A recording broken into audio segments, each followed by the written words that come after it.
Un difunto nos protegió de un grupo armado en Zacatecas. Hola Pepe, esta historia es corta, pero sin duda fue algo que aún no nos logramos explicar.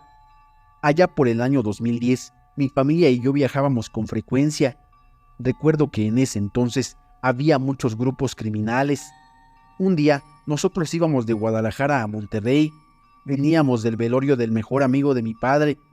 Íbamos muy cansados y mi padre iba muy triste, pues no había alcanzado a despedirse de su mejor amigo. Cuando íbamos pasando por la carretera de Zacatecas, en medio de la nada, nos intentaron desvivir. Una camioneta nos rebasó y se pararon enfrente de nosotros. Se bajaron 6 sujetos y traían navajas, gases, quién sabe para qué. Le abrieron la puerta a mi padre, que iba de conductor. En el auto íbamos él, mi madre, mis 3 hermanos y yo. Yo era la única despierta de mis hermanos. Incluso mi madre estaba dormida, pues eran como las 3 de la madrugada. Nos gritaron que nos bajáramos o que nos iban a desvivir y agarraron a mi padre del brazo, pero en ese momento mi padre reaccionó muy rápido.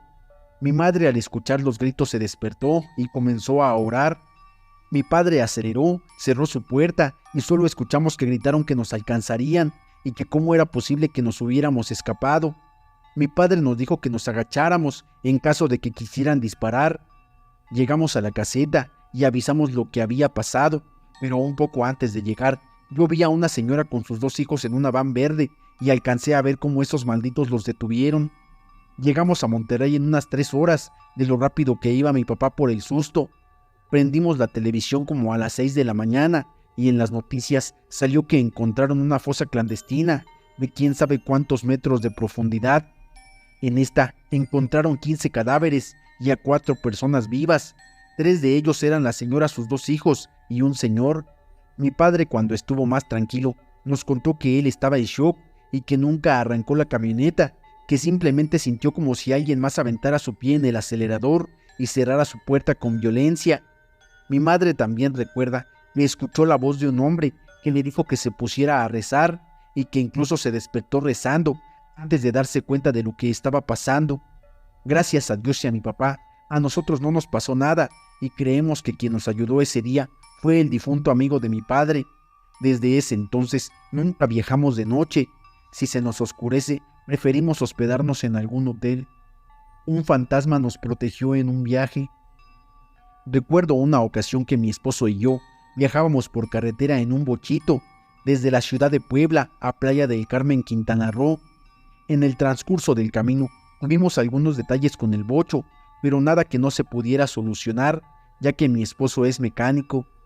En el segundo día de viaje, al empezar a caer la noche, el bocho comenzó a presentar fallas en sus luces y literalmente nos quedamos sin ellas en medio de la nada, en el paso de murciélagos. Éramos solo mi esposo, el bocho, yo y cientos de murciélagos a nuestro alrededor. No voy a negar que teníamos una vista espectacular de un cielo estrellado, cuando las copas de los árboles nos permitían verlo, ya que éstas se abrazaban por encima de nosotros y nos sumergían en una oscuridad aún más perturbadora.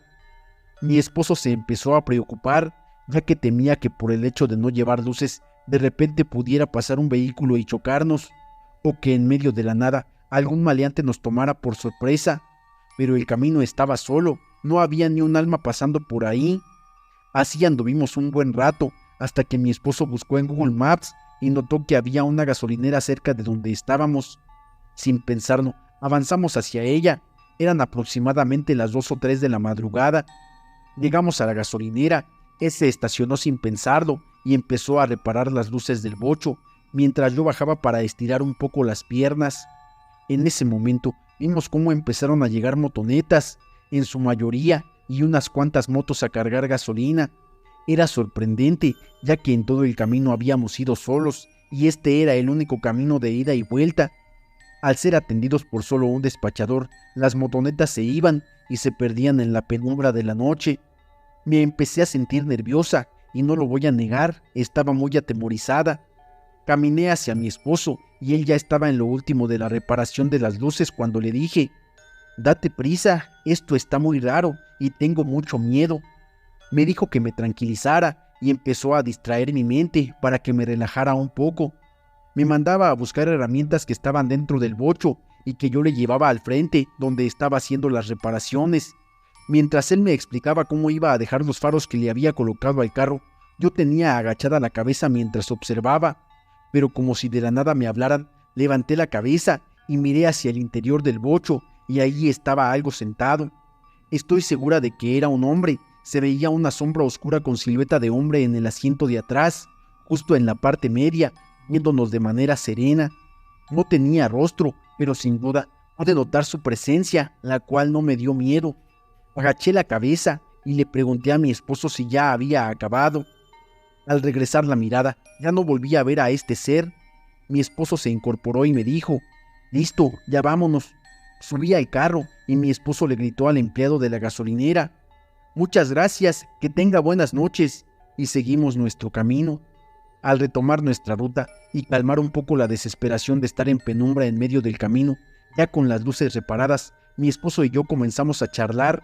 Le dije: «Oye, hace rato que estábamos en la gasolinera y estabas arreglando las luces, vi a alguien arriba del carro. Era una sombra de un hombre, pero no me dio miedo». Él cambió un poco el semblante y con una voz seria me respondió: «Yo igual vi a alguien arriba del carro, era un hombre». Los dos nos quedamos viendo y pensando que lo que habíamos visto era real, no estábamos locos. Pasaron unos minutos más y empezaba a pesarnos el cansancio de la carretera y la madrugada, al igual que el carro, que ya no quería avanzar, y si lo hacía con dificultad, como si algo o alguien lo estuviera deteniendo. Más adelante encontramos un pueblito y mi esposo decidió orillarse para descansar el motor del auto y nosotros dormir al menos una hora para seguir nuestro camino.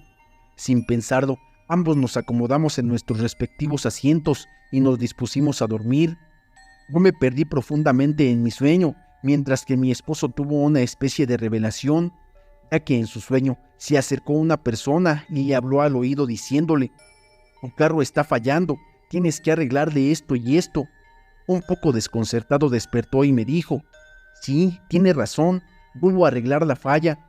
Yo estaba un poco confundida, pero el sueño pudo más y solo vi cómo se bajó del auto, movió algunas cosas del motor, pero yo no presté atención, y después de un rato me despertó y me dijo: «Listo, ya quedó, vámonos». Tomamos de nuevo nuestra ruta y el auto avanzó como si nada.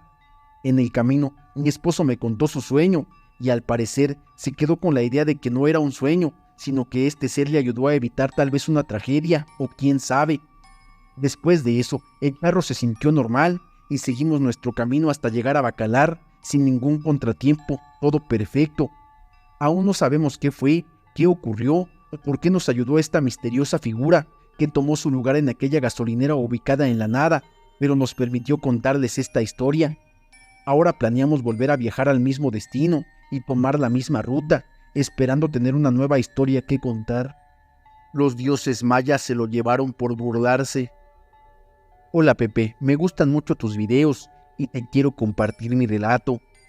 Soy de un pueblo de Yucatán y en los pueblos es donde más presentes están las creencias sobre los mayas en general, ya que los ancianos conocen bien la cultura y las leyendas. Aquí en Yucatán existen muchos cenotes. Estos son pozos de agua de gran profundidad que se alimentan por la filtración de la lluvia y por las corrientes de los ríos que nacen en el corazón de la tierra. Mis abuelitos siempre me contaron que los cenotes tienen dueño.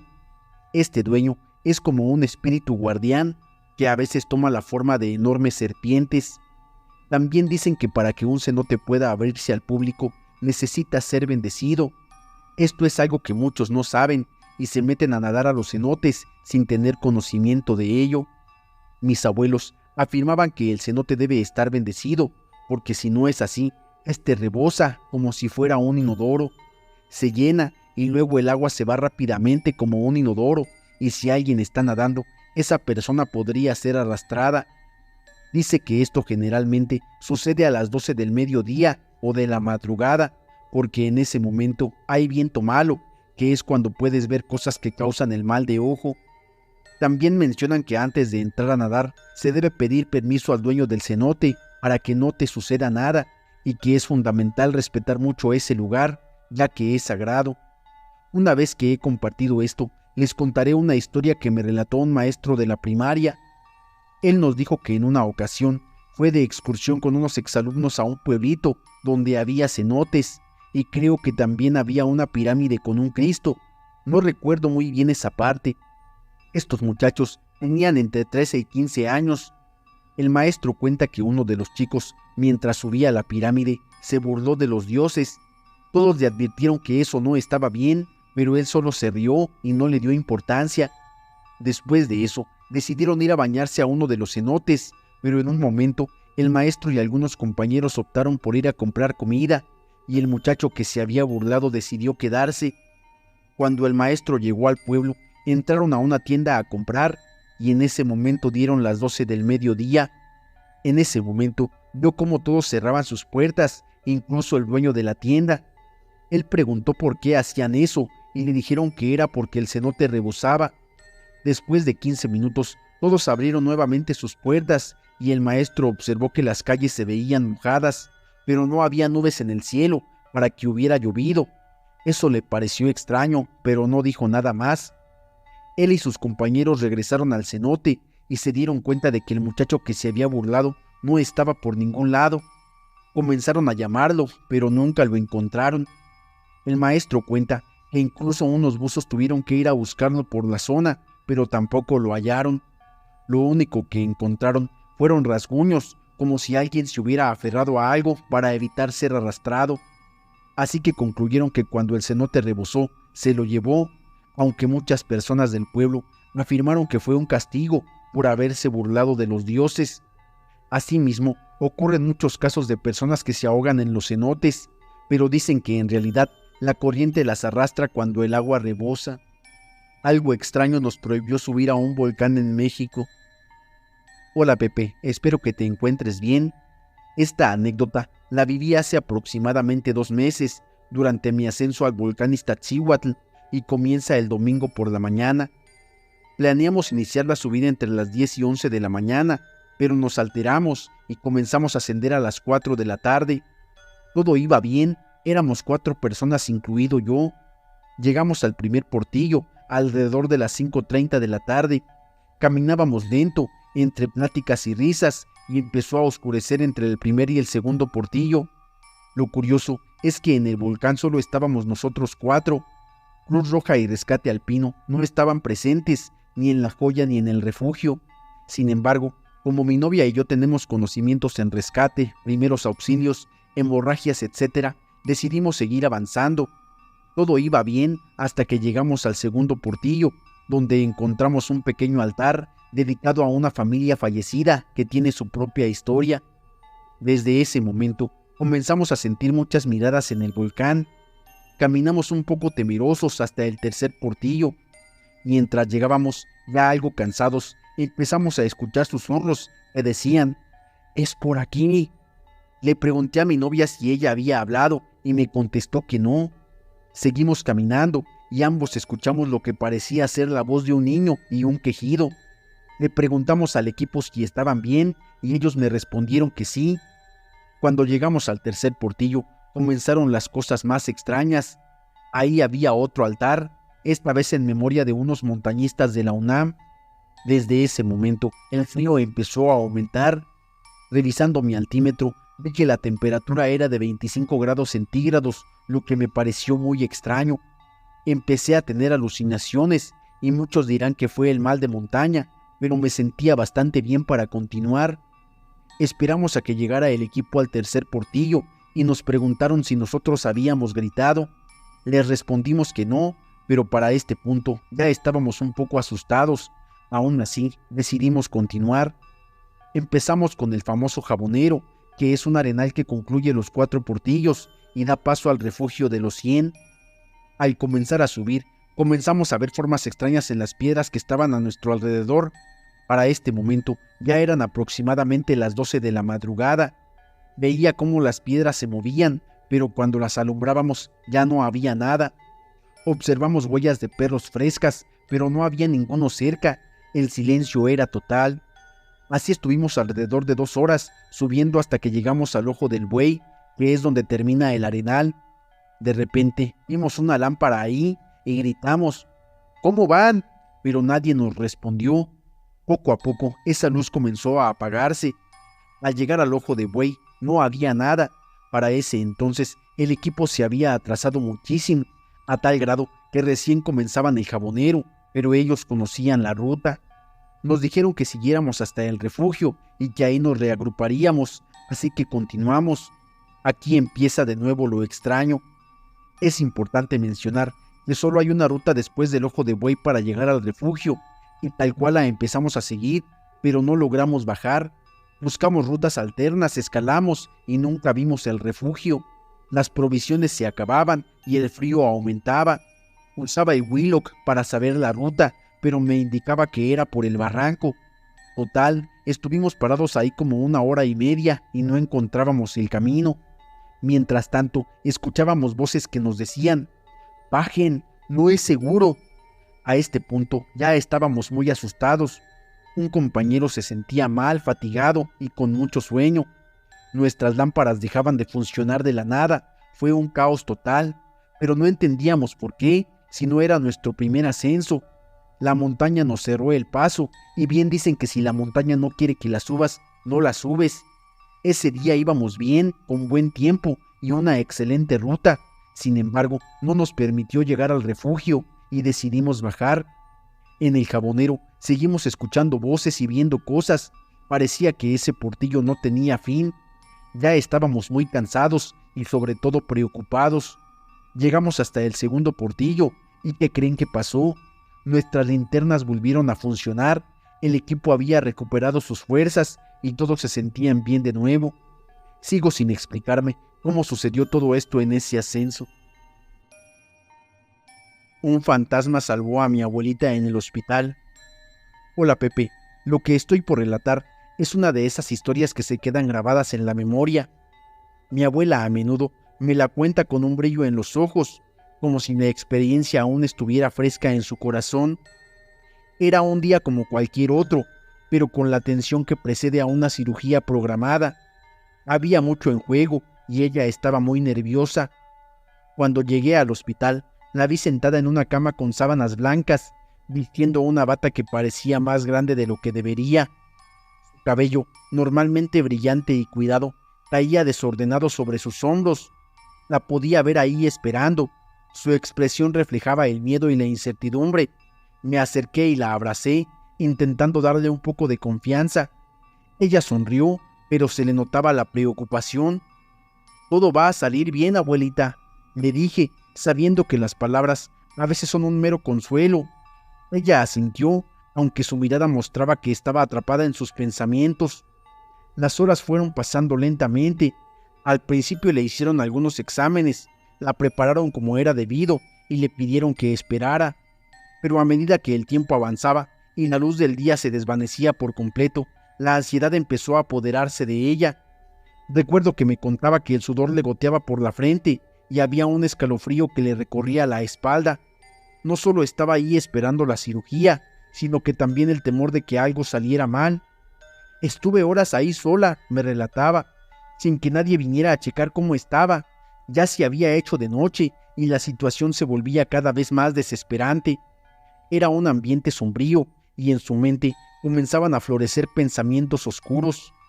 El tiempo pareció estirarse de una manera inusual y su mente comenzaba a jugarle trucos. Se sintió vulnerable, completamente abandonada en aquel hospital. De repente, cuando estaba al borde de la desesperación, apareció una joven vestida de blanco. Mi abuela, en su estado de agitación y dolor, pensó que se trataba de una enfermera. La muchacha se acercó con una sonrisa, preguntándole qué sucedía. En ese momento, mi abuelita le contó sobre su larga espera y cómo el doctor ni siquiera había aparecido. «Tranquila, no te preocupes», le dijo la joven con suavidad. «Yo voy a ayudarte. Todo va a salir bien con la anestesia». Mi abuelita sintió que esas palabras le quitaban un peso de encima. Había estado orando en silencio, pidiendo que todo saliera como debía, que no quedara atrapada en un sueño del que no despertaría. La muchacha le ofreció consuelo y por un momento todo el miedo pareció desvanecerse. Cuando la chica se fue, mi abuela se sintió un poco más tranquila. Sabía que en algún lugar alguien estaba al tanto de ella. Un rato después, un grupo de enfermeras entró en la habitación junto con el doctor. Era momento de la cirugía. Su hija tiene un carácter tan terrible, comentó una de las enfermeras al entrar. La sorpresa en el rostro de mi abuela no se hizo esperar. ¿Qué?, exclamó. Mis hijas están en casa, ni siquiera saben que me dejaron aquí olvidada. Fue entonces cuando las enfermeras comenzaron a hablar entre cuchicheos. Una de ellas le explicó que efectivamente su hija no debería haber estado allí, ni siquiera sabían cómo había entrado, y antes de que llegaran los guardias ya no estaba y no la encontraban por ningún lado. La muchacha de la que hablas, nadie de nuestro turno la conoce, y solo nos vino a regañar sobre que no te habíamos atendido, dijo la enfermera con voz firme. La preocupación creció en el rostro de mi abuela, al darse cuenta de que esa figura que le había ofrecido ayuda había desaparecido sin dejar rastro. ¿Cómo que nadie la conoce?, insistió mi abuela. Era una enfermera, tenía un uniforme blanco y parecía estar aquí para ayudarme. Las enfermeras intercambiaron miradas dudosas y escépticas. Se los prometo, dijo mi abuela con una voz temblorosa. Era real. A medida que el doctor comenzaba a prepararse para la operación, el asombro se apoderó de la habitación. La joven a quien mi abuela había visto, la que la había aliviado de su soledad, la que le había ofrecido ayuda, no era una enfermera de su turno. Las enfermeras le aseguraron que nadie, absolutamente nadie, podía identificar a la joven que las había visitado. Esa situación hizo que una sensación inquietante recorriera sus brazos. ¿Quién era realmente esa chica y por qué había estado ahí exactamente? El doctor, al notar la tensión en el aire, intervino con una sonrisa que intentó aliviar el ambiente. Centrémonos en lo que es importante ahora, dijo mientras se preparaba para la cirugía. Vamos a proceder. Lo primero es asegurarnos de que estés bien. Con un toque de empatía, le explicó el procedimiento y lo que podría esperar de la anestesia, y le dijo que todo estaría bien. La operación comenzó.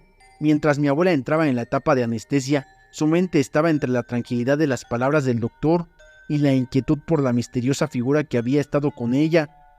Cuando finalmente se despertó, una enfermera se encontraba a su lado, registrando algunas notas. Al abrir los ojos, mi abuela le preguntó con voz temblorosa: ¿Qué pasó? ¿Todo salió bien? La enfermera, visiblemente irritada, dijo: Sí, todo salió bien. El doctor vendrá a verte en un momento. Después de unos minutos, el doctor entró a la habitación. ¿Cómo te sientes?, le preguntó con un tono amable.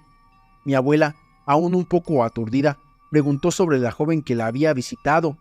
Entre balbuceos alcanzó a decir: Había una enfermera que me prometió que todo iba a salir bien y que no me preocupara. Ella me ayudó. El doctor miró a la enfermera que estaba presente y ambos compartieron una mirada confundida. Finalmente, el doctor se dirigió a mi abuela y le dijo: Querida, creo que debes saber que no hay ninguna enfermera con ese nombre en este turno, ni en la lista de nuestro personal. Cuenta mi abuela, y al notar la molestia mutua, prefirió ya no decir nada, pero ella jura que todo fue real. Aún hoy en día, mi abuela reza pidiendo que aquella mujer se siga apareciendo a los enfermos que la necesiten. Gracias por escuchar mi historia. Una señora me dio sus restos a cargar. Hola Pepe, espero que te encuentres bien. Trabajo en una maquila en Ciudad Juárez.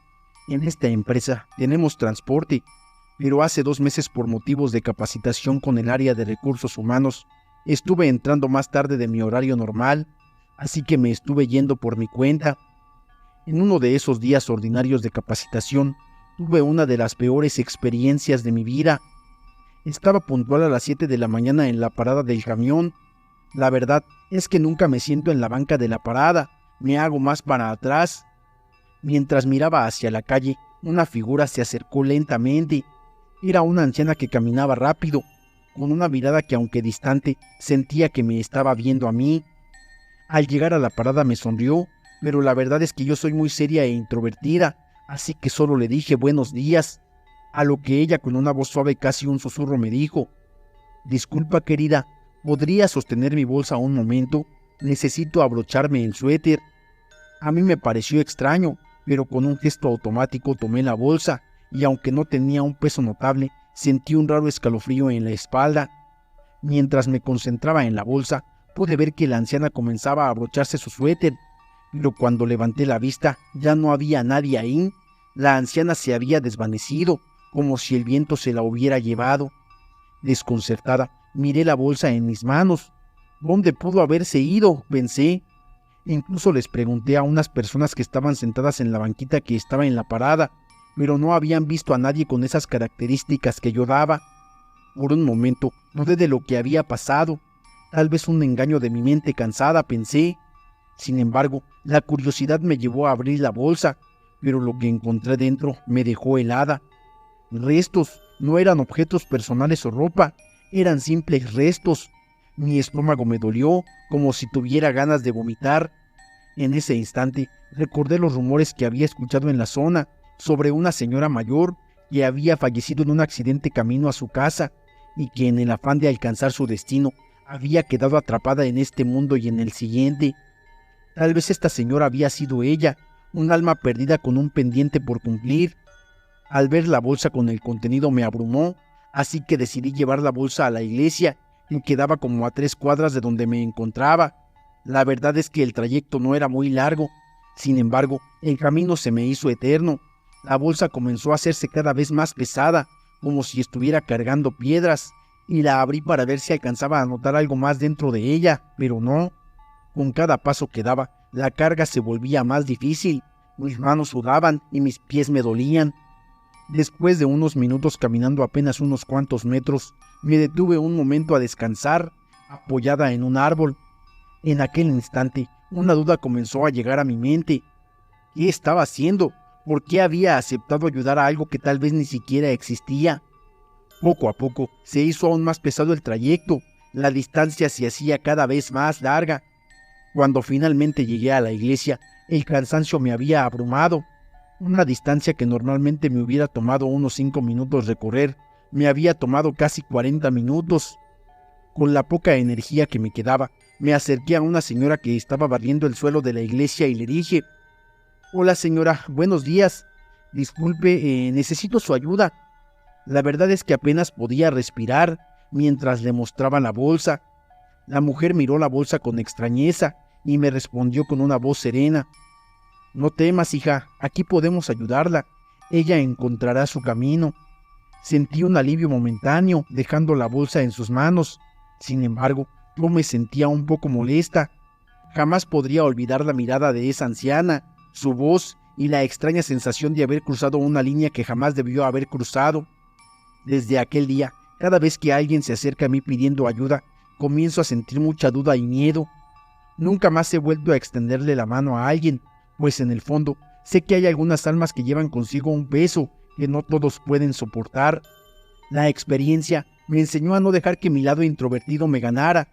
En mi mente, aquel encuentro se convirtió en un recordatorio escalofriante de que a veces la ayuda puede costar más de lo que uno está dispuesto a dar. Vi un nahual en la noche y nadie me creyó. Hola Pepe, esta historia me sucedió en la juventud, en Guadalajara, Jalisco, y pues bueno, comienza así. Era una de esas noches de sábado, donde como la mayoría de esos días me había salido de fiesta.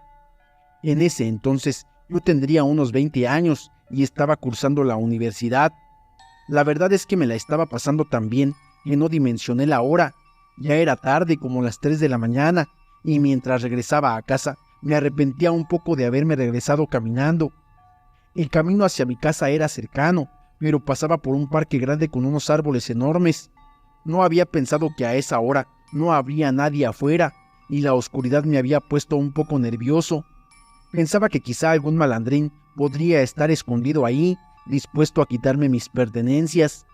Mientras caminaba, mis pensamientos vagaban entre el arrepentimiento y lo bien que me la había pasado. Fue entonces cuando noté algo al borde del camino. Al principio solo era un bulto oscuro, incluso pensé que quizá era un perro, pero al acercarme, ese bulto se comenzó a definir.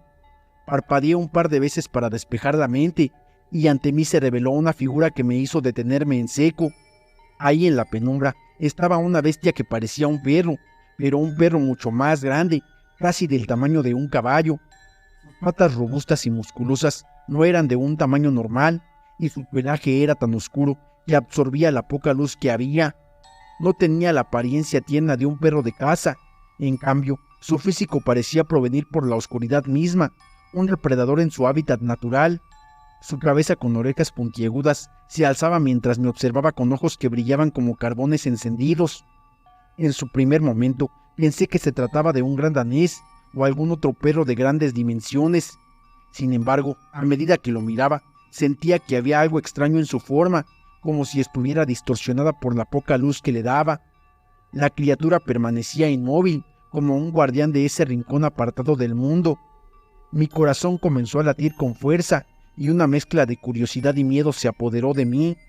Intenté recordar una vez más cómo lucía el perro de mi amigo, que tenía una raza similar, pero nada se comparaba a la presencia imponente de esa bestia. El aire a mi alrededor se enfrió y una brisa helada recorrió mi espalda. Al principio pensé que la bebida me estaba haciendo ver cosas que no eran. Inexplicablemente yo seguí caminando, con la idea de que a lo mejor era mi mente o eran los árboles los que hacían esa forma. A medida que me aproximaba, la bestia no se movió, así que pensé, ¿es mi imaginación? Por un momento nuestras miradas se cruzaron y noté cómo yo seguía caminando y sus ojos se movían. Ahí dije, no, esa cosa sí es real. La verdad es que usé una mala palabra en ese momento y otras groserías que ya se han de imaginar y me eché a correr. Corrí tan rápido como pude y no sé si pisé mal o me tropecé con algo, pero caí, salí volando. Al voltear, la bestia parecía mantener la calma, como si estuviera acostumbrada. De repente, con un movimiento se levantó sobre sus patas traseras. Su altura me hizo dar un grito, y por un instante creí que iba a hacerme algo malo. Nunca antes había visto algo así. Ha de haber medido como 3 metros. Me levanté y como pude me fui caminando rápido. La euforia que traía de la fiesta se había desvanecido, reemplazada por una enorme inquietud. Algo en esa experiencia me había marcado, algo que quedaría grabado en mi memoria para siempre. Llegué a casa con la mente en caos, preguntándome si lo que había visto había sido real o un simple truco de mi mente, influenciada por todo lo que había tomado, pero en el fondo sabía que había encontrado una bestia. Le conté a mi familia, pero obviamente no me creyeron. Ahora, con tanto acceso a internet, pude darme cuenta de que lo que vi aquella noche no era más que un nahual. Me puse un tatuaje y ahora un demonio me persigue. Hola Pepe, espero que te encuentres bien. Soy seguidor de tu canal y me gustaría compartir una experiencia con los seguidores, algo que me sucedió hace 2 años en el estado de Morelos. Actualmente ya vivo en Querétaro y me gustaría que mi relato fuera anónimo por cuestiones personales. Desde hace algunos años sé que existen seres que no podemos ver en este mundo y no sé cómo explicarlo, pero hasta la fecha en ocasiones los sigo viendo. No sé ni cómo narrar esta historia, pero bueno, aquí va. Hace 3 años vivía en el estado de Morelos, de donde soy originario desde que nací. Mi madre pasó por muchas cosas paranormales. Ella cuenta desde que era niño, un nahual y un muerto me querían llevar, debido a un don con el que nací. Ella no sabía qué hacer, así que acudió con un curandero, pues cada vez la asustaban más, y fue él quien le dijo cómo protegerme hasta los 12 años de edad, ya que según él, después de esa edad yo sabría cómo defenderme. Es raro, pero recuerdo que mi protección era un colmillo de coyote encasquillado en oro. Pasaron los años y al cumplir 17 años conseguí un libro que llamó mi atención. Por motivos de seguridad omitiré el nombre, pero el libro me daba mucha curiosidad. En él había todo tipo de símbolos, hechizos, pactos y conjuros de protección. Entre los amuletos había uno en especial. Era una especie de signo satánico que también omitiré, pero llamó mucho mi atención y por ignorancia me lo tatué. Tiempo después empecé a experimentar parálisis del sueño, en las que podía ver a unos seres muy altos y delgados. No tenían ojos ni boca, tampoco partes íntimas porque los veía desnudos. Su piel era pálida y sus movimientos muy extraños cuando se acercaban a mí. En otras ocasiones solo veía seres formados de oscuridad, diferentes al entorno que claramente podía distinguir. Cabe resaltar que cuando eso pasaba, no estaba seguro si estaba entre la realidad o un simple sueño. Llegaba a escuchar muchos gritos desgarradores, con una sensación de sufrimiento generalizada, y esa sombra alta y oscura, además de un frío que me erizaba la piel. Pero las cosas dejaron de ser parálisis del sueño. Ya escuchaba pasos en las madrugadas en varias ocasiones. Detrás de mi casa Había unos campos de cultivo y mi cuarto tenía una ventana hacia ese lugar, pero no lograba ver nada, ya que no había mucha iluminación. Pensando que podría ser algún delincuente, siempre estaba alerta y todas las noches era lo mismo. Sin embargo, dejé de pensar así cuando una vez comenzaron unos rasguños por toda la pared, recorriendo la casa, junto con un frío que me llenaba de miedo. Sentí un miedo que me recorría mi cuerpo, acompañado de una voz distorsionada y gruesa, pero no entendía nada de lo que decía. Tomé un arma que tenía, esperando a que esos rasguños llegaran a mi ventana, pero jamás llegaban. El cuarto de mi hermana también tenía ventana hacia el campo, y al día siguiente me dijo: ¿qué crees? Anoche se me subió el muerto, y no sé si lo que vi fue real, pero me dio mucho miedo, y quiero tapar mi ventana. Me contó que había un perro asomándose, pero que tenía cabeza de humano, y hablaba de manera muy distorsionada. Esa bestia rasguñaba la ventana mirándola, y ella no podía moverse. Intentó rezar, pero en ese momento no recordó nada, no podía. Mi familia tuvo que poner cruces en la parte de atrás y en las ventanas y puertas, usar agua bendita por la casa para alejar a esa cosa. Ese ente hasta la fecha sigue acechándome, pero ya no me da tanto miedo como antes, pues ahora ya sé quién es. Quiero darles un consejo: por nada del mundo utilicen símbolos que no conocen, pues suelen ser portales de entidades malignas. La mujer demonio que me quería desvivir. Hola Pepe, lo que estoy por contar es una historia que me cuesta mucho recordar. En este punto de mi vida podría considerar que es uno de mis mayores secretos, pues fue algo difícil que pasé. Siempre me consideré un hombre fuerte e indomable. Desde que era joven me enseñaron que la vida es un combate constante y que para salir adelante tenías que hacer lo que fuera necesario, incluso si eso significaba recurrir a la fuerza. Durante años, la bebida se convirtió en mi aliado. Cada trago me daba valor y me ayudaba a olvidar mis propios problemas. Pero todo eso cambió una noche en particular, una noche que jamás podré borrar de mi memoria. Había estado en el bar con mis amigos, como siempre bebiendo y festejando, pero esa noche algo era diferente. Cuando finalmente decidí salir, el aire frío me pegó en la cara como un balde de agua helada. Caminé erróneamente por las calles vacías, buscando un lugar para continuar la fiesta. Fue cuando la vi. Ella estaba ahí, iluminada por la tenue luz de la calle. Su belleza me paralizó. Tenía una piel suave como la seda, y su cabello largo caía en ondas sobre sus hombros. Sus ojos eran de un azul que nunca había visto. Sin pensarlo me acerqué. Era como si una fuerza invisible me arrastrara hacia ella. Cuando me habló, su voz era dulcemente perturbadora. ¿Te gustaría acompañarme?, preguntó con una sonrisa que me heló la sangre y al mismo tiempo me llenó de deseo. Sin dudarlo la seguí. No sabía a dónde íbamos, pero no me importaba. Caminé a su lado sumido en un trance, sin pensar en las consecuencias. Pero al siguiente amanecer, desperté en una orilla del río, lejos de mi pueblo. El sol se asomaba entre los cerros y un frío helado me recorrió el cuerpo. Miré mis brazos y vi marcas, como si hubieran sido arañados por garras. Me sentía aturdido y debilitado, como si una parte de mí hubiera sido arrebatada en la noche. Regresé a casa, pero no me sentía cómodo con la situación. A partir de esa experiencia, la curiosidad se convirtió en algo obsesivo. Durante las siguientes semanas, me vi atrapado en un ciclo de noche y embriaguez, un ritual en el que buscaba desesperadamente volver a encontrarme con esa mujer. La vi nuevamente en 2 ocasiones más, pero cada vez que la seguía, la misma mezcla de fascinación y miedo me envolvía. Sin embargo, cada encuentro terminaba de la misma manera, despertando en la orilla del pueblo, con más marcas en mis brazos y un cansancio abrumador que no podía soportar. En la tercera ocasión fue diferente. La mujer parecía más poderosa que antes. Cuando caímos en el trance, sentí como si me absorbiera. Cada palabra que me decía drenaba un poco más y más mi energía vital. Intenté alejarme, pero algo, una fuerza oscura que no podía comprender, me mantenía cautivo. Ella sonreía con ferocidad y yo me sentía más pesado. Fue entonces cuando comprendí que no era solo una mujer hermosa, sino algo más, algo aterrador. Desperté esa mañana sintiéndome como un cascarón vacío de lo que solía ser. Ya no tenía fuerzas para salir. Mis amigos, al ver mi estado, comenzaron a preocuparse. Cuando les conté lo que había experimentado, sus rostros se pusieron serios. «Ella no es lo que parece», dijo uno de mis amigos más cercanos. «Dicen que eso es un demonio que atrae a los hombres de noche para alimentarse de su energía».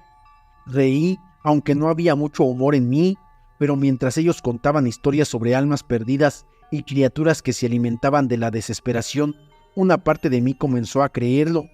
Así que tomé una decisión: dejaría de salir por las noches. Los días se convirtieron en semanas, y aún así cada vez que cerraba los ojos veía su rostro. Parecía que la mujer me llamaba, pero luché contra la tentación.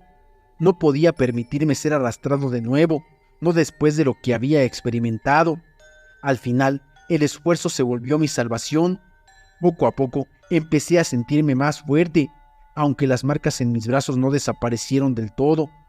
A veces, aún hoy en día, me despierto en medio de la noche, empapado en sudor, sintiendo su presencia. Mis amigos animan mi decisión de quedarme en casa, mientras ellos disfrutan de las noches en el bar, platicando y riendo sin mí. Mujeres vieron a un dragón en Monclova, Coahuila. Hola Pepe, espero que te encuentres muy bien. Te mando un abrazo y a continuación te escribo mi relato. Nosotros somos de la ciudad de Monclova, en Coahuila. Esto que estoy por contar lo vivieron mi tía Estela, que en paz descanse, mi mamá y mi hermano menor. Hace unos años, alrededor del año 2000, mi mamá, mi tía y mi hermano viajaron a una ciudad de Texas que colinda con Piedras Negras. Salieron muy de madrugada, pues querían llegar temprano para visitar un tianguis y comprar cosas que luego revenderían en Monclova. Se fueron aproximadamente a las 4 de la mañana. Cabe mencionar que en aquellos años no había tanta inseguridad como ahora, así que se sentían seguras de manejar de noche, siendo dos mujeres solas y un niño. Saliendo de Monclova y pasando por un ejido llamado Primero de Mayo, viajaban en un Tsuru, cuyas luces de los faros delanteros no eran muy potentes y tampoco alcanzaban altas velocidades. Sin embargo, estaban tranquilas porque casi no había tráfico. Me cuentan que a lo lejos empezaron a divisar en medio del camino lo que pensaron era un conejito blanco. Mi tía Estela iba manejando, mi mamá era la copiloto y mi hermano estaba sentado entre las dos en la parte de atrás, platicando y recargándose entre los dos asientos. Conforme se acercaban más y más, ese punto que pensaban era el conejito blanco se fue haciendo más grande, pero realmente no era que se hiciera más grande, sino que se acercaban y podían ver mejor su verdadero tamaño. De repente, mi hermano gritó: «Mira, mamá, es como un huevo grande», porque en efecto parecía un huevo enorme, aproximadamente de 1 metro de alto. Esa era su forma y era de color blanquecino. Al estar a unos cuantos metros, lo que pensaron era un huevo se abrió. En realidad, eran unas alas que le daban esa forma. Estas se extendieron y dejaron ver al ser que era. Dicen que tenía forma de lagartija, con alas de murciélago y una cara como de gárgola o dragón. Era de color blanco y en cuanto pasaron a su lado, saltó para despegar y voló al lado del auto a la altura de las ventanas. Mi madre recuerda que alcanzó a voltear y logró ver que ese ser tenía cola. Eso pasó muy rápido, aceleraron el auto y siguieron su camino. Al regresar a la ciudad, los tres contaron lo que había pasado. Todos habían visto exactamente lo mismo. No saben qué era, si era un dragón, una gárgola o el chupacabras. Lo que sí es que fue real y es una anécdota que quedará por siempre en mi familia. Después de eso, salieron en las noticias más avistamientos de ese ser, casi en el mismo tramo. Experiencias paranormales vividas en una gasolinera. Hola Pepe, te quiero compartir algunas experiencias que viví cuando trabajé en una gasolinera, que está en medio de la nada, sobre la carretera 57 en San Luis Potosí. Bueno, así comienza. Resulta que en el turno de noche solo se quedaban 2 personas, y cuando me tocaba a mí, siempre me ponían con un señor que siempre estaba tomando, 24/7, Don Geras. En esa misma gasolinera había una tienda de conveniencia donde vendían vinos y licores y también atendían 24/7. Así que cuando los de la tiendita nos invitaban a tomar, era ley que siempre íbamos. El chico que era el encargado de la tienda cerraba e invitaba las cervezas o sacaba el pomo y nosotros poníamos los conos en las bombas para no tener que atender y todos nos metíamos a la tienda. Un día mientras tomábamos, me comenzaron a dar muchas ganas de ir al baño, pero un carro se había estacionado afuera de los baños de la gasolinera. Don Geras, todo borrachito, me dijo: «No, Chinita, no te vayas a salir, puede ser peligroso, y yo ahorita no me siento bien para cuidarte, mejor ve al baño de aquí». Uno de los chicos de la tienda me dijo: «Vente, amiga, yo te acompaño, te espero afuera del baño». Así que nos fuimos a lo que parecía su bodega. Yo entré y después de un rato mi amigo me decía: «Chinita, ya sal por favor», pero sonaba muy asustado. Salí, él se veía preocupado y me dijo: «Vi a alguien escondido atrás de esa tarima». Yo creí que me estaba mintiendo, pero de repente nos lanzaron un desarmador muy fuerte y los dos salimos corriendo, hasta lo borracha se me quitó. Después, los demás hombres se fueron a asomar y estuvieron revisando, pero no había nada. En las cámaras solo pudieron ver que alguien se asomaba, pero nunca nadie había entrado ni salido del lugar, y también se vio cómo nos aventaron el desarmador con mucha fuerza. Pasaron los días y en otra ocasión que me tocó quedarme en el turno nocturno, eran como las 2 de la madrugada. Don Geras estaba tomando enfrente de la oficina y yo le dije: «Voy a trapear el baño y lo voy a cerrar, lo abrimos a las 5:30 antes de que llegue el otro turno». Don Geras me dijo que sí, yo limpiara el de mujeres y él el de los hombres. El chiste es que me metí y cerré la puerta con seguro. Estaba muy concentrada en lo mío, cuando de repente en el último baño se escuchó como si alguien botara una pelota y yo me asusté muchísimo, porque estaba segura de que yo estaba sola. Cuando me iba a salir, abrieron la última puerta azotándola. Como las ventanas de hasta arriba daban al baldío de atrás, pensé que se había metido alguien. Salí pálida y don Geras se metió a ver si había alguien, pero no había nadie. Una más que me pasó con mi incondicional amigo don Geras fue cuando en una ocasión me sentía muy mal. Estaba enferma, pero si no iba, a don Geras lo iban a poner con una señora que no le caía bien y que no lo dejaba tomar. Todo el rol lo iban a cambiar con ella, así que me rogó para que no faltara y hasta me dijo: «Quédate dormida en la oficina, no le digo a nadie, te despierto media hora antes de que llegue el otro turno, pero no faltes, Chinita». Yo le tomé la palabra y llegué directamente a la oficina. Acosté mi cabeza en el escritorio y me quedé profundamente dormida. Como a eso de las 4 de la madrugada me levanté a vomitar. No sé por qué, pero me fui a los baños que estaban atrás de la oficina, donde estaban nuestros vestidores, cuando para esos tenía que caminar más y pasar por un pasillo. El chiste es que fui hasta allá y me apagaron las luces, incluso se escuchaba a alguien caminando. Cuando tuve el valor de salir, juraría que en la oscuridad vi a alguien parado, pero me salí rápido. Le conté a don Geras y él siempre me creía, porque a él también ya lo habían asustado muchas veces. La última fue igual de noche, pero con otro compañero, ya que don Geras estaba de vacaciones. En esa ocasión estaba con don Pedro. Ya era de madrugada y estábamos sentados afuera de la oficina platicando. Los de la tienda de conveniencia no estaban, incluso nos despedimos de ellos cuando se fueron, ya que ese día no tenían quien cubriera el turno nocturno. De repente y de la nada me dio por voltear a la tienda y vi a un niño. Se me hizo muy raro y dije: «Don Pedro, ¿ya vio?», y apunté con el dedo hacia la tienda. El niño se escondió y don Pedro me dijo: «Siempre que me toca de noche lo veo. Eso no es de este mundo. Lo mejor es que lo ignoremos, porque si no, puede ser peor». Al poco tiempo entré a la universidad y tuve que dejar ese trabajo. Actualmente aún frecuento a don Geras para tomar una cerveza de vez en cuando, pero ya ninguno de los dos trabaja ahí. Por orgullo no se cumplió la última voluntad de mi hermano. Hola, Pepe.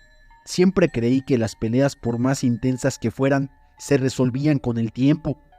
Durante años, mi hermano y yo habíamos mantenido una distancia entre nosotros, tras una pelea que escaló más allá de lo que jamás hubiéramos imaginado. Recuerdo aquel día con muchos detalles.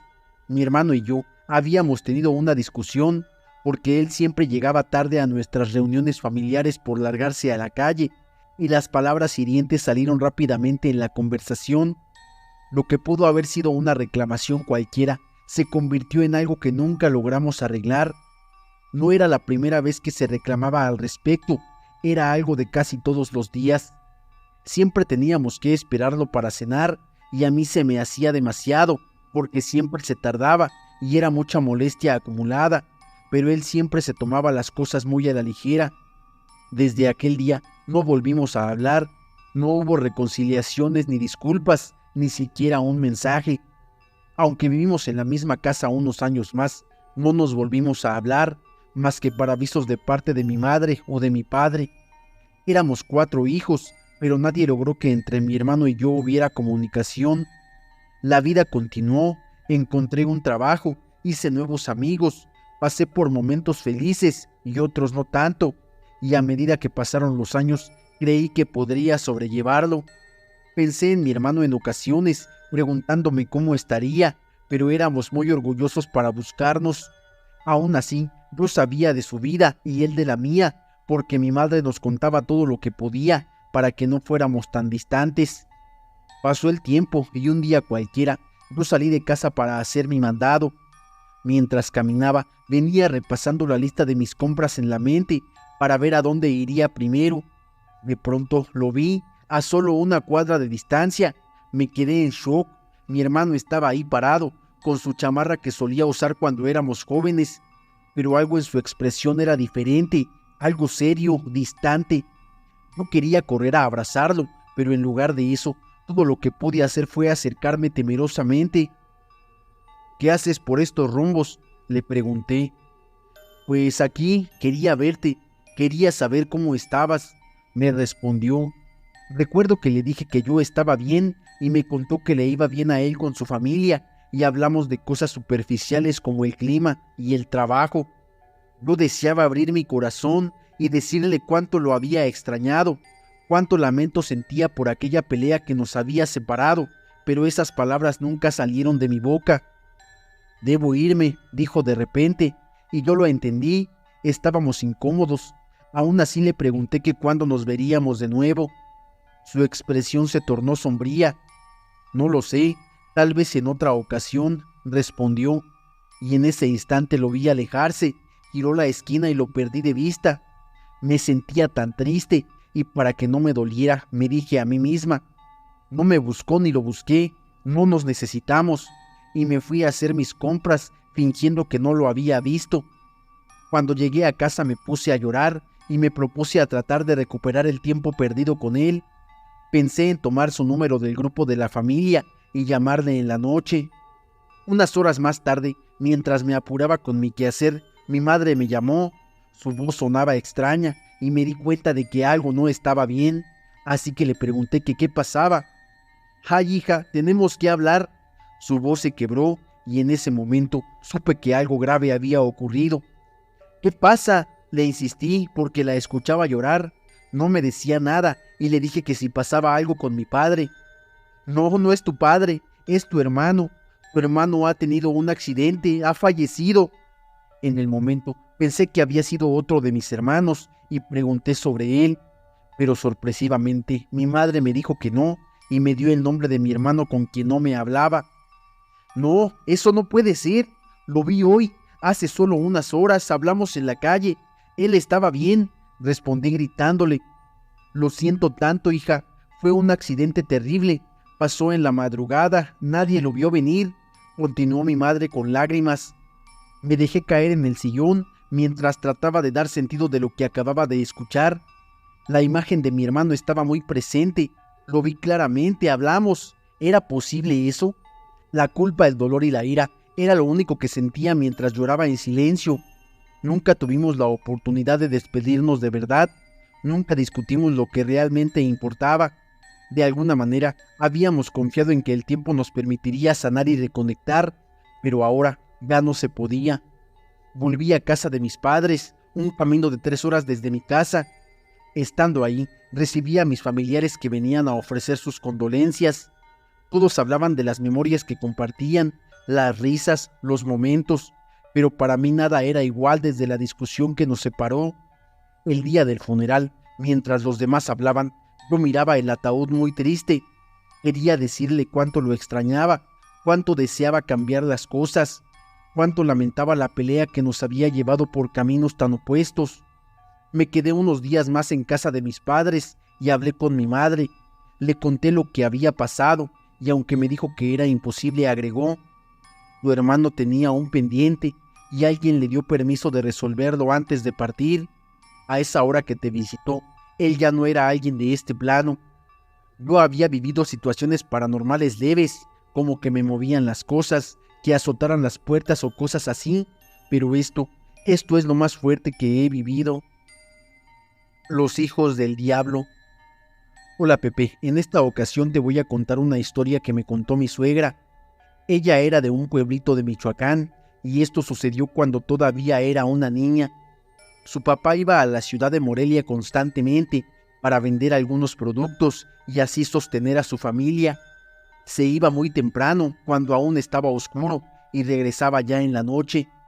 Él caminaba mucho para ir de su pueblo a la ciudad y viceversa, ya que en ese tiempo no había transporte y lo único que se utilizaba era carreta o caballo, pero ellos no tenían ninguno de los dos. Así que él tenía que ir caminando hasta llegar a la carretera, la cual lo guiaba hasta la ciudad. Uno de esos días, el papá de mi suegra llegó muy asustado a su casa, a lo que su madre le preguntó: ¿qué te pasa? ¿Por qué vienes tan agitado? Él respondió agitadamente: es que vi al diablo. Y la mamá de mi suegra le cuestionó: ¿estás loco o vienes tomado? A lo que él le respondió: no he tomado nada, déjame contarte. Él mencionó que cuando regresaba a su casa, en el camino encontró a una perra que acababa de parir a sus cachorros, pero estos eran tan feos que incluso el señor le dijo a la perra: ¡ay, pero qué hijos tan feos tienes! Después de esto, comentó que sacó un taco que su esposa le había preparado para comer en el camino y se lo dio a la perra para que pudiera alimentarse. Aquel señor siguió su camino y justo estaba por llegar al pueblo donde habitaban, cuando de pronto empezó a escuchar los cascos de un caballo. Estos sonidos se escuchaban muy cerca, pero el señor no los veía por ningún lado, por más que trataba de buscar de dónde venía aquel sonido. De repente, cuenta que vio acercarse a un hombre, vestido de negro de pies a cabeza, e iba montado en un caballo negro con ojos rojos. El señor se hizo a un lado del camino para que aquella extraña persona que acababa de ver pudiera pasar, pero de pronto, con una voz tenebrosa, aquella persona le dijo al señor: «Buenas noches». El señor respondió el saludo de la misma forma diciendo: «¿Qué tal? Buenas noches, jefe». Después de esto, aquel hombre extraño comentó: «¿De casualidad no vio a mi mujer y a mis hijos?». El señor prosiguió diciéndole: «No, señor, en el camino solo vi a una perra recién parida con sus perritos muy feos, y hasta le dejé un taco para que comiera». Extrañamente, después de esto, aquel hombre del caballo preguntó: «¿Por dónde mero están?». Nuevamente el señor respondió diciéndole: «Pues como a medio camino más o menos». Finalmente aquella persona extraña arrancó a todo galope, sin antes decirle al señor: «Gracias por darle de comer a mi esposa y a mis hijos». Esto fue lo que asustó demasiado al papá de mi suegra, y por lo cual salió corriendo. Así fue como llegó muy agitado a su casa. Mi suegra cuenta que al día siguiente, después de ese suceso tan tenebroso, toda la familia se mudó de ese pueblo para no volver nunca más. Mi hermana difunta no podía trascender por esta razón. La siguiente historia quiero que sea anónima. Nunca creí en los fantasmas. En mi familia, estas historias siempre se consideraban meras leyendas urbanas, exageraciones que mis abuelos contaban alrededor de la mesa durante los días de reuniones. Pero todo cambió cuando mi hija comenzó a hablar de su tía. Hasta ese momento, mi hija era solo una niña de 5 años, con una gran imaginación. Sin embargo, desde que empezó a hablar de su tía, mi hermana, la vida en casa se tornó oscura y extraña. Mi hermana había fallecido 5 años atrás en un accidente y nunca llegamos a entender del todo. Las circunstancias de ello eran confusas y llenas de rumores. Un deslizamiento de tierra, un automóvil que se resbaló por un camino angosto, un mal día que se convirtió en una tragedia. Ciertamente, nunca imaginé que el espíritu de mi hermana regresaría para hacerme compañía a través de la voz de mi pequeña hija. El primer encuentro que mi hija tuvo con su tía sucedió una tarde tranquila. Estábamos en el comedor preparando la cena. Mientras yo sacaba unos trastes, mi hija se quedó mirando por la ventana, con una sonrisa en su rostro. «Mamá, mira», dijo señalando hacia el jardín. Esa señora me dice que soy muy bonita. Cuando volteé a mirar, sentí unos nervios en mi estómago. Ahí entre mis plantas podía ver una figura borrosa. Pensé que mis ojos me estaban engañando. En la mezcla de las luces del atardecer y algunas hojas en el viento estaban haciendo verme figuras raras. Pero mi hija no se movía, seguía observando a la figura con mucha inocencia. «Hija, ¿quién es esa señora?», pregunté, pero mi voz sonaba un poco más temblorosa de lo que deseaba. «Es mi tía», respondió con mucha tranquilidad. «Me dice que quiere jugar». Mi estómago se hundió. Había una sensación de tragedia en su partida que nunca terminamos de procesar. ¿Cómo era posible que su espíritu se apareciera ahora? Más aún, ¿cómo era posible que mi hija supiera de ella si nunca había compartido una sola conversación? La situación escaló rápidamente cuando mi hija comenzó a referirse a mi hermana en situaciones ordinarias. A veces la llamaba mientras jugaba, o decía que su tía le había enseñado a dibujar ciertos objetos, o le había contado historias. A medida que pasaban los días, los relatos se volvieron más vívidos y aterradores. Una noche, mientras estaba acostada en su cama, mi hija regresó llorando a mi habitación. «Mamá, mi tía está en mi armario y dice que quiere salir», decía con la voz temblando. Podía sentir que algo sobrenatural estaba sucediendo. No eran solo travesuras de una niña, y mi instinto me decía que debía buscar ayuda. Decidí hablar con un amigo que había trabajado como camarógrafo para un programa paranormal. Aunque siempre había sido escéptico de este tipo de situaciones, su conocimiento del tema era bueno. Nos vimos en una cafetería el siguiente fin de semana, y cuando le conté todo se puso serio. «Lo primero que debemos hacer es intentar comunicarnos con el espíritu, entender qué es lo que desea», explicó. «A veces las almas se quedan atadas a este mundo debido a cosas que no terminaron. Deben dejar ir algo que les impida seguir adelante». El siguiente lunes, mi amigo vino a mi casa con una pequeña grabadora y un par de herramientas para contacto paranormal. Se instaló en la sala mientras mi hija jugaba en su habitación. A medida que comenzábamos la sesión, la casa se sentía pesada, como si una sombra estuviera surgiendo entre nosotros. «Si hay alguien aquí, por favor comunícate con nosotros», dijo mi amigo. Después de unos minutos de silencio, la grabadora comenzó a funcionar. Un susurro apenas audible se escuchó en el micrófono y mi corazón se aceleró. Él dijo el nombre de mi hermana y seguido: «¿Eres tú?». La grabadora continuó captando susurros, pero el ambiente se volvió cada vez más inquietante. Era difícil entender las palabras, pero la sensación de una presencia se hizo cada vez más palpable. Las luces parpadearon y un aire fresco recorrió la habitación, como si un viento invisible hubiera cruzado el espacio. Mi hija desde su habitación se quedó quieta. Podía sentir que algo estaba pasando. «Me siento, no sé, como si alguien estuviera aquí», confesó mi amigo, echando un vistazo a la puerta de la sala. En ese momento sentí un escalofrío en mis manos. «¿Hay algo que necesitas?», preguntó mi amigo como si intentara hacer que la presencia se sintiera cómoda. El susurro regresó y esta vez alcanzamos a captar una serie de palabras distorsionadas. «No, no quiero ayuda, no puedo ayudar». «¿No puedo ayudar?», repetí con mi voz temblando. Había algo en ese mensaje que me hizo sentir una profunda tristeza. Mi hermana había sido una persona llena de vida, y pensar que aún estuviera atrapada en nuestro mundo, llamando por ayuda, me dolía. Finalmente, una ráfaga de viento hizo que las ventanas temblaran con un crujido. Mi amigo se puso de pie y comenzó a mover los aparatos en su mano, creando un pequeño círculo en el suelo. «Debemos hacer un ritual de liberación», dijo con voz firme.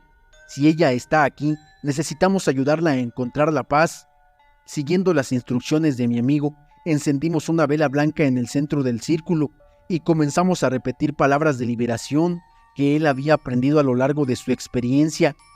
La energía se tornó aún más densa. Podía sentir que el aire alrededor de nosotros se sentía frío. «Si puedes escucharme, es hora de dejar ir», dijo mi amigo con una voz clara y firme. «No necesitas quedarte aquí. Hay amor y luz esperándote». De repente, las luces en la habitación comenzaron a parpadear muy rápido, para luego escuchar un «Estoy bien, mamá». Mi hija salió corriendo de su habitación. sus ojos grandes y asustados. «Mamá, mi tía no quiere irse», gritó. La energía en la habitación se sentía horrible. Estaba estancada en una intensa lucha emocional. Quería salvar a mi hermana, pero también me daba miedo la situación paranormal que estábamos viviendo. «Hija, tienes que ser fuerte», le dije abrazándola. «Tu tía necesita descansar y para eso debe hacer lo que le toca». «Pero me dijo que siempre me iba a cuidar», dijo mi hija con sus ojitos llenos de lágrimas. Era triste escuchar a mi hija hablar sobre su tía que nunca conoció, pero que de alguna manera sentía cerca. «Ella puede cuidarte de otra manera, desde un lugar donde no sufra», le expliqué mirándola a los ojos, esperando que comprendiera. Mi amigo continuó el ritual. Las luces comenzaron a estabilizarse y por un momento sentí tranquilidad. La energía se tornó más ligera y de repente un silencio nos rodeó y las velas se apagaron solas. «Hermana», murmuré en forma de pregunta, casi al borde de un colapso. Miré a mi hija y le dije: «¿Sientes algo?». La pequeña se quedó en silencio y luego notablemente tranquila respondió: «Ya no está triste, mamá». Era como si la conexión que había tenido con su tía se hubiera ido. Poco a poco, la vida comenzó a regresar a la normalidad de nuestra casa. Aunque nunca olvidaría a mi hermana, el temor y la extraña atmósfera se disolvían poco a poco de nuestra vida diaria. Mi hija seguía hablando de su tía, pero ya no había miedo en sus palabras.